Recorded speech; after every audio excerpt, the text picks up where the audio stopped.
গোষ্ঠীদ্বন্দ্বের কাঁটা একেবারে চড়চড়িয়ে বাড়ছে। আমরা নানা রকম গোষ্ঠীদ্বন্দ্ব দেখেছি, এবার কাসেম সিদ্দিকীকে নিয়ে তুমুল তরজা চলছে।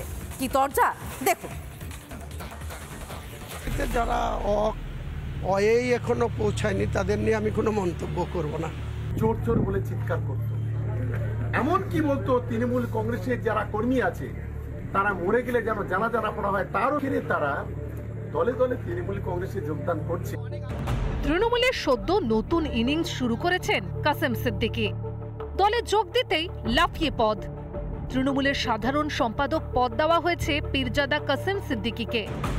আর এতেই বিদ্রোহের দানা পাকিয়েছে, কারণ তীর বেগেই প্রমোশনকে মানতে পারছে না দলের একটা অংশ। একবার শুনুন কি বলছেন শাসক দলের দুই বিধায়ক। যারা এখনো পৌঁছায়নি তাদের নিয়ে আমি কোনো মন্তব্য করব না। তো পড়াশোনা করতে গেলে ক খ ABCD পড়তে হয়, তো রাজনীতিতে যে ক খ পড়েনি ABCD জানে না, তাকে নিয়ে আমি কোনো মন্তব্য করব না, কোনো আমার রিয়াকশনও দেব না।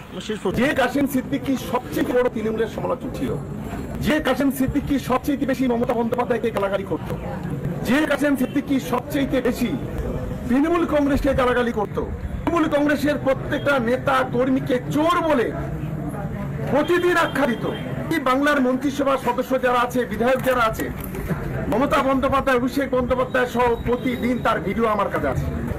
চোর চোর বলে চিৎকার করত, এমন কি বলতো তৃণমূল কংগ্রেসের যারা কর্মী আছে তারা মরে গেলে যেন জানাজা না পড়া হয়, তারও।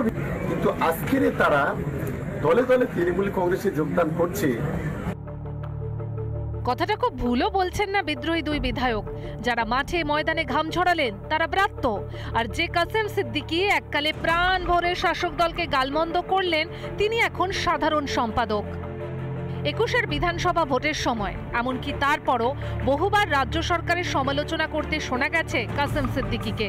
তুতো ভাই আব্বাস সিদ্দিকী যখন ISF গঠন করেছিলেন তখন এই কাসেমই তাঁকে খুল্লা সমর্থন করেছিলেন।